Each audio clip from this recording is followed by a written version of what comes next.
నమస్తే అండి, నేను Vijay Kumar, DSP anti corruption bureau, Karimnagar. అయితే ఈరోజు మన కరీంనగర్ జిల్లాలో ఒక రైడ్ అయింది.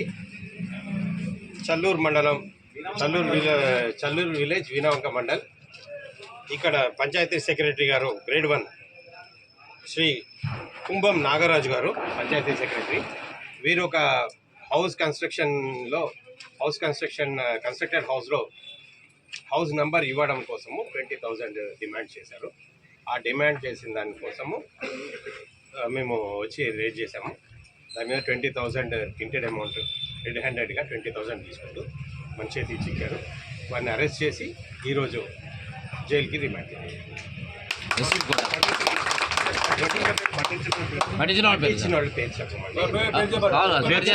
వార్త అసంపూర్తిగా ఉంటుంది కదా సార్, చెప్పకపోతే ఎలా కదా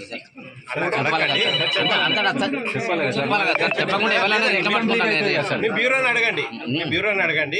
మేము నా ఇంటర్వ్యూలో కూడా చెప్పాను, ఎవరైనా కంప్లైంట్ ఇస్తే వారి వివరాలు గోప్యంగా ఉంచుతాము అని మేము చెప్తాము.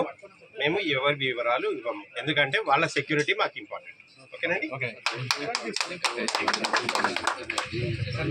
లంచాలకు ఎగబడితే మీ చేతుల్లో ఉందండి. ఎవరైనా లంచాల కోసం గవర్నమెంట్ ఆఫీసర్స్ ఎవరైనా కూడా మీరిచ్చే ట్యాక్సెస్, మీరు పే చేసే మీరు చాయ్ పైసలు, మీరు బిస్కెట్లు, చాక్లెట్లు కొనుక్కునే పైసలు కూడా అందులోంచి ట్యాక్స్ మా జీతం కోసం వస్తాయి. మేమందరం గవర్నమెంట్ సర్వెంట్సే, గవర్నమెంట్ అఫీషియల్స్ కాదు. We are all government servants. Government జీతం తీసుకునే ప్రతి ఒక్కరూ కూడా గవర్నమెంట్ సర్వెంట్ కిందనే జమ కడతారు. అందువల్ల దయచేసి ఎవరైనా మీ గవర్నమెంట్ పనులు చేయడం కోసము లంచం అడిగితే ఇమీడియట్గా 1064 టోల్ ఫ్రీ నంబర్ 1064కి కాంటాక్ట్ చేయండి. మేము మీ అందుబాటులోకి వస్తాము, మీ వివరాలు గోప్యంగా ఉంచుతాము, మరియు మీకు సహాయం చేస్తాము. Thank you.